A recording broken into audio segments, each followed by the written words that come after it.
Je vais vous dire tout simplement, vous qui n'êtes pas de Banamé, vous qui n'êtes pas céleste, vous qui n'êtes pas catholique et vous aimez les choses endogènes, je vais vous dire tout simplement de contacter quelqu'un pour être sécurisé, pour être protégé contre la sorcellerie.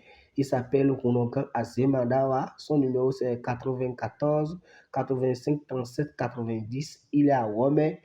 Il est fort, il est puissant et il n'a jamais dit qu'il est Dieu. Il dit toujours, j'utilise ce que Dieu a créé avec la connaissance que Dieu m'a donnée et j'essaie de sauver les gens de la misère, de la pauvreté, de la malchance et de tout ce qu'il y a.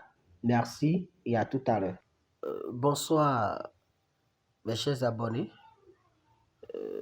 Je pense que les Blancs, ils ont créé les réseaux sociaux pour nous aider à bien faire nos business, nos commerces, et nos publicités et les affaires.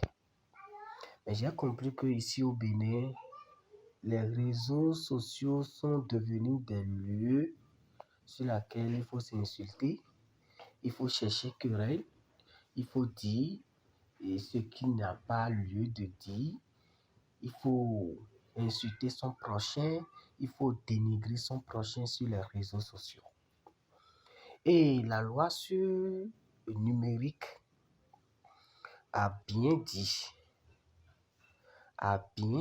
que quelqu'un qui a publié une information non vérifiée et qui sera poursuivi par la justice.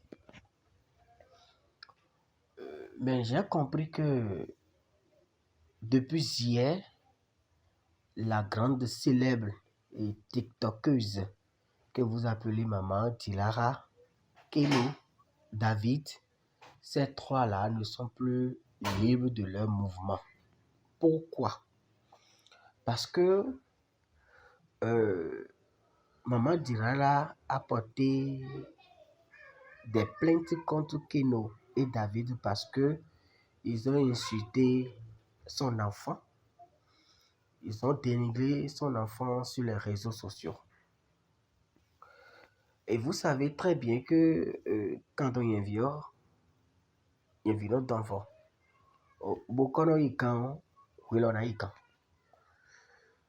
Quand ils ont amené l'affaire devant la police, je pense que les enquêtes sur des enquêtes, Maman Dilara aussi a été interpellée et gardée à vue au commissariat de Togodo-Godowe. Nous devons apprendre à nos enfants que d'abord, je suis sur TikTok,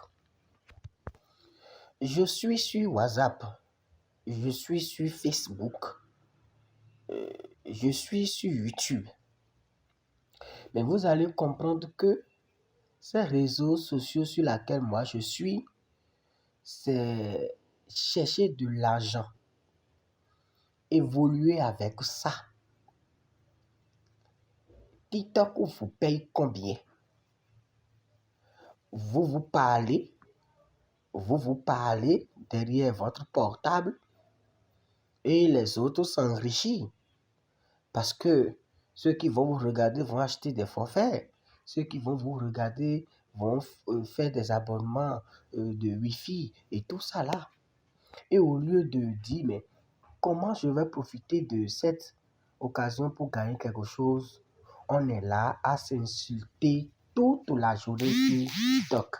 Surtout TikTok là, je ne comprends pas le problème réel des TikTokers, des TikTokeuses du Bénin.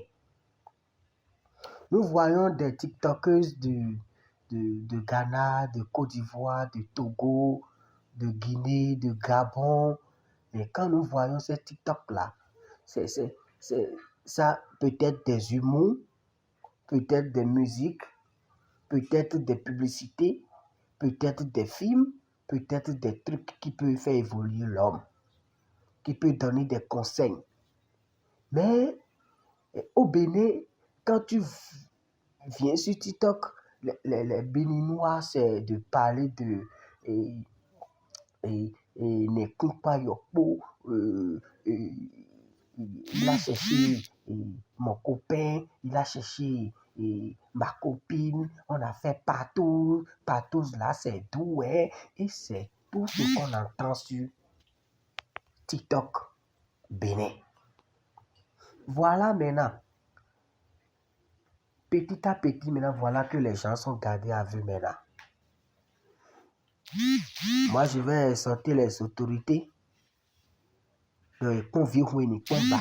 Ils n'ont qu'à essayer de les pardonner, de faire les mises en garde. Parce que eux, ils sont en train de s'amuser, c'est ce qu'ils vont dire. Ils sont en train de s'amuser. Mais, aïrou des cas, nana simpogewa. Aucun, c'est-à-dire, aucun amusement sur la vie de l'autre. Et on l'insulte, il ne parle pas. Et sa maman est prostitueuse. Et c'est pourquoi elle ne parle pas. Non, cette chose-là, c'est déplacé. C'est déplacé, ça ne nous honore même pas à l'extérieur. Ça ne nous honore pas. Hein? Voilà, toi, TikTokeuse, maman dira, voilà que tu allais faire plainte contre quelqu'un. Et voilà que la plainte là s'est retournée maintenant contre toi. Et toi aussi, tu es gardé à vue maintenant. Parce que pourquoi, quand les autres sont allés là-bas, quand on les a gardés, eux aussi vont commencer par faire sortir des preuves. Peut-être que dans tes vidéos, dans l'inconscience, mais dans le conscience, tu peux peut-être les insulter. Tu peux peut-être dire des trucs déplacés envers eux. Et quand ils vont faire sortir cette vidéo là-bas, là, on va t'interpeller aussi. Voilà ce qui a été fait maintenant. Et vous êtes retrouvés maintenant garde à vue. Et ça me fait mal parce que, franchement, je ne sais pas ce que vous gagnez dedans. Si c'était de l'argent, vous gagnez ou il y a ces débordements, ces arrestations, on saura que c'est le business, on saura que oui, mais vous êtes en train de défendre une cause, mais vous ne gagnez rien. C'est seulement que vous avez beaucoup d'abonnés, beaucoup de vues, et puis les gens vous voient dans la rue pour dire, ah oui, dira la TikTokeuse, et tu fais la main, ou bien on t'invite pour une bière, ou bien on t'invite pour une soirée, ou bien tu profites de l'occasion pour rencontrer les personnes. Bon, c'est pas là le problème. J'exhorte la jeunesse béninoise à comprendre que les réseaux sociaux ne sont pas là pour des diffamations. Les réseaux sociaux ne sont pas là pour des injures, mais les réseaux sociaux sont là pour nous aider à communiquer autour de nos affaires. Les réseaux sociaux sont là pour nous aider à bien mener nos activités. Surtout TikTok au Bénin, c'est déplorable. Et je vais inviter même les responsables de TikTok là, de commencer par vérifier ces choses-là. Et par exemple, sur YouTube, quand tu injures des gens, YouTube te bloque. Et vous allez constater que c'est sur ces réseaux, les autres réseaux là, que l'on constate ces injures-là, ces mots déplacés-là. Mais quand tu viens sur YouTube et tu as dit des trucs déplacés, ah, tu seras bloqué et même poursuivi par YouTube. Parce que de l'autre côté sur YouTube, il y a la rigueur. Il y a ce qu'on appelle contrôle. Même à temps en temps, YouTube t'envoie des messages pour te dire il ne faut pas parler sur tel sujet, il ne faut pas parler sur tel sujet.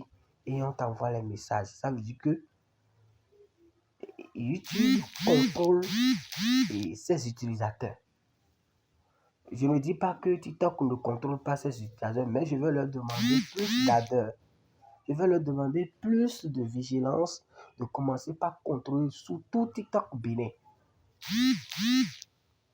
Ils n'ont qu'à commencer par bloquer ces injures, ces palabres, ces bisgueules, ces trucs-là. Ils n'ont qu'à commencer par bloquer ces choses-là. Parce que je sais que TikTok n'est pas là pour la dépravation des mœurs. Non. Je sais que TikTok est là pour un but de la communication, pour faire évoluer tout un chacun de nous dans nos activités. Je vais dire tout simplement, tous ceux qui vont reconnaître Maman Dilara, Keno, David, essayez de voir comment vous pouvez les aider pour que l'affaire ne soit pas compliquée. Parce que aller devant le procureur, ça va créer d'autres choses. Si vous pouvez vous entendre entre vous et négocier, trouver un terrain d'entente, il faut le faire. Il faut le faire. Je vois des gens sur les réseaux sociaux, sur WhatsApp, où on insulte. Et vous ne savez pas que injure publique est sévèrement, gravement puni par la loi de la République. Insulter quelqu'un sur les réseaux sociaux, quand il te prend, il te met devant la justice, tu vas le dédommager à coût des millions. On ne refuse pas. Tu peux faire tes critiques, tu peux parler de tout ce que tu veux, mais il faut avoir des limites.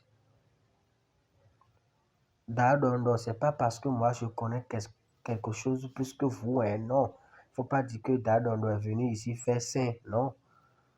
Je ne suis pas saint, moi-même je fais des erreurs dans mes vidéos, je fais des erreurs. C'est Dieu qui nous protège. Et c'est les autorités qui ont pitié de nous pour dire, bon, mais est-ce qu'il sait ce qu'il fait? Et puis on nous laisse. Donc je ne vous dis pas que moi je suis saint.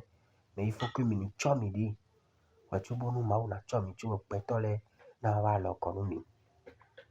Keno, David,